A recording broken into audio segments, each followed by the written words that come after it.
High বন্ধুরা, আপনারা অনেকেই জানেন না যে গাড়ির চাকায় যে আমরা হাওয়া দিই, তো এর যে ঠিক আর কি ভুল সেই জিনিসটা চলুন আজকে এই ভিডিওর মাধ্যমে আপনাদের দেখিয়ে দিচ্ছি। আমরা সাধারণত কী করি, বাইরে থেকে হাওয়া দিই, নর্মাল গ্যাস আমাদের হাওয়া ভরাই। তাতে কি হয়, ওই যে গরমের সময় যে রোদের একটা তাপ যে উড়ে একটা বাষ্পীভূত ভিতরে হয়, বা যখন গাড়ি চালানো হয় রোডের উপরে, তো রোডের যে একটা গরম যে জিনিসটা সেটা পুরো গাড়িতে লাগে, চাকার মধ্যে পুরো এফেক্ট হয় প্রথমেই।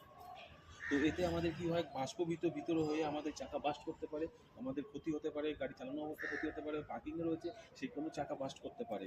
তো সেই ক্ষেত্রে আপনি নর্মাল গ্যাস না ভরে নাইট্রোজেন গ্যাস ভরবেন। নাইট্রোজেন গ্যাস ভরলে কি হয়, নাইট্রোজেন গ্যাসে আমাদের সেই বাষ্পীভূত হয়ে বাষ্প হয় না, ওই চাকা বাস্ট করে না। তো তখন আমাদের গাড়ি সেফ থাকে, আমাদের চাকা তো ঠিকই মানে সেফ থাকবেই। তো গাড়ি চালানো অবস্থায় আমাদের কোনো ক্ষতি হয় না। তো সবসময় আপনারা চেষ্টা করবেন নর্মাল গ্যাস না ভরে 2 টাকা বেশি দিয়ে আপনি চেষ্টা করবেন নাইট্রোজেন গ্যাস ভরানোর। তো নাইট্রোজেন গ্যাস বললে কোনো ক্ষতি হবে না। তো এরকম টিপস অ্যান্ড ট্রিক্স জানার জন্য আমার চ্যানেলটা ফলো করুন অ্যান্ড সাবস্ক্রাইব করতে ভুলবেন না।